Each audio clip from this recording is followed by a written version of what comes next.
What's your biggest source of inspiration for when you sit down to write? It doesn't go in that order. I don't say, I'm going to sit down to write, what's my inspiration? Mm-hmm. The order for me is, I'm inspired, I better write it down. What that lesson means, I think, for most people is, if you are looking for inspiration, you will find it. Meaning, whenever I'm in an interaction, if I'm on an airplane flight that goes well, if I'm on an elevator and there's some sort of interaction, if I'm thinking about what socks to wear the next day. Every day for the last 5 years, I've worn socks that don't match.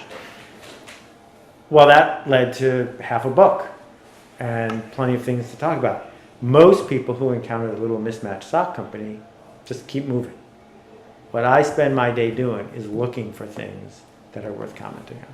You have a very unique way of delivering a specific concept. What's your inspiration or the process that goes behind being able to take a concept that many people might think you could explain it in a very in-depth way and you deliver it? Well, the good reason to answer that question is because someone watching this might want to learn how to write like that. So the first thing I'd say is, don't try to write like that. Because you got to write the way you want to write. Sure.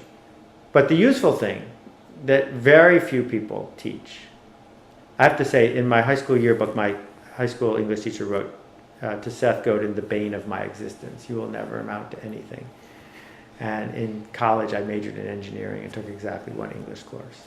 So don't worry about what people tell you about your ability to write. That's bogus. I write like I talk. That saves an enormous amount of time and effort. Very few people have the guts to write like they talk. But if you think about all the people you don't know anybody who's incoherent, and you don't know anybody who's so boring you don't want to hear a word that they say. So write like you talk. When I write like I talk, it means that I can write a book in 4 weeks if I want to, because I can talk that much in 4 weeks, so I can just write that much in 4 weeks. If you want to, you can dictate it. In the era of the internet, record something, send it out, the next day it comes back typed. And if you don't like it, talk differently.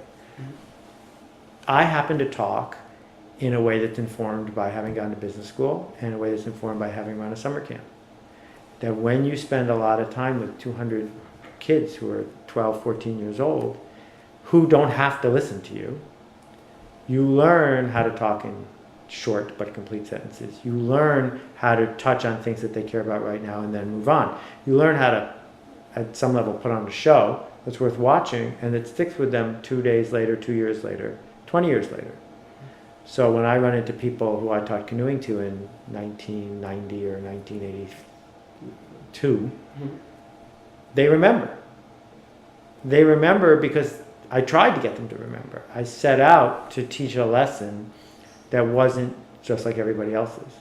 That's the problem with the dummies books. The dummies books are for writers who don't have the guts to write and for readers who don't have the guts to read. And good for them that they sold so many copies, but don't aspire to be anonymous and replaceable, because we got plenty of people like that. Sure.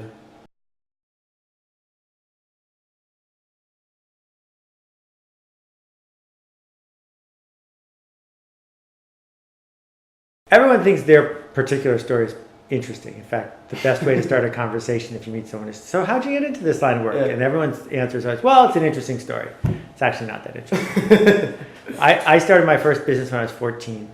When I was 16, I started a ski club at my high school, and I ran it through high school. When I was in college, I took over and then ran the largest student-run business in the country. And these were all fun experiences for me. The goal wasn't how much money could I make. I made $50 a week in the college business. It was, isn't it cool that somebody who doesn't have a degree, that somebody who doesn't have authority is able to make things happen? And so in college, we started a ticket agency and a snack business and a laundry service and a temporary employment agency and a concert booking bureau and lots of other things. Every couple of weeks, we started a new one, and it worked, and it got bigger and bigger, and it was fun. That confirmed for me that I didn't want to have a real job. I went to business school right after college because my only alternative was to get a real job. My goal from business school was to get one job, only one job after I left, and then go out on my own, and that's what I did. The job I got, I was very lucky in that It was for the right company at the right time. It was fast growing. They gave me a lot of responsibility. It was a software company. Mm-hmm. So I was able to learn about how to manage software engineers, how to bring things to market, packaging, advertising. I didn't get anybody's permission or approval to do the things I did when I was there. I just did them because that was my background. I'd always just done stuff. Sure. And what I learned in that environment is it's really hard to get fired. If you are making positive change for the right reasons, it's very unlikely the place you work is going to say, with no warning, you're fired. They just don't do that. Sometimes they may say, you know, that's not working in this organization, settle down. But then you can settle down if you choose to, or you can leave. So that was a very formative experience for me, understanding that I could work with well-known brands like Michael Crichton and Perry Mason, that I could go on a sales call at Radio Shack and sell stuff that ended up in 3,000, 6,000 stores. I was 24 years old and I was exploring how you impact organizations, how you have an impact on consumers. I was sitting in my office one day in 1985 and the phone rang and this guy said, I just played Ray Bradbury's Fahrenheit 451 game that you launched, which had come out 2 weeks earlier. Mm-hmm. And he proceeded to tell me how much he liked it. I didn't realize at the time who Herbie Hancock was. Like, I sort of knew who Herbie Hancock was, but looking back on it, like, here's Miles Davis, this guy calling me on the phone telling me how much he liked my game. I mean, it was pretty amazing. Once I had experienced what that was like, I didn't want to do anything else.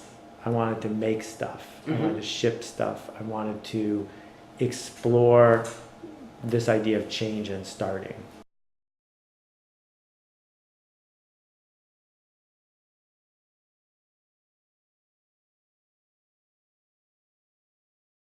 Starting in 1991, I started doing internet stuff because I have a long history of being online, and it felt like the same sort of environment where you could take an idea, impact people, it would scale, and you could do it again. So I started a company called Yoyodyne that did interactive direct mail. It was the very first time I ever raised money from the outside. I'd always bootstrapped every project I'd ever done. So, how was that process? The bootstrapping or the raising the money? You know, in 1994, it was very, very difficult to raise money for anything. In 1995, it was so easy. It was, you know, like walking through the zoo with a bag of Purina. The animals would follow you. In that transition time, you know, you had to make some decisions. Some of the decisions we made were good. Some of them weren't so good. There were competitors of ours who had raised $40 million. We'd raised $4 million. Mm-hmm. It's very hard to compete against a company with $40 million in the bank. We built that company. We grew it. I acted like a bootstrapper the whole time, which probably wasn't very smart, but that's who I am. Mm-hmm. And timing-wise, we were very fortunate. In 1999, I sold the company to Yahoo.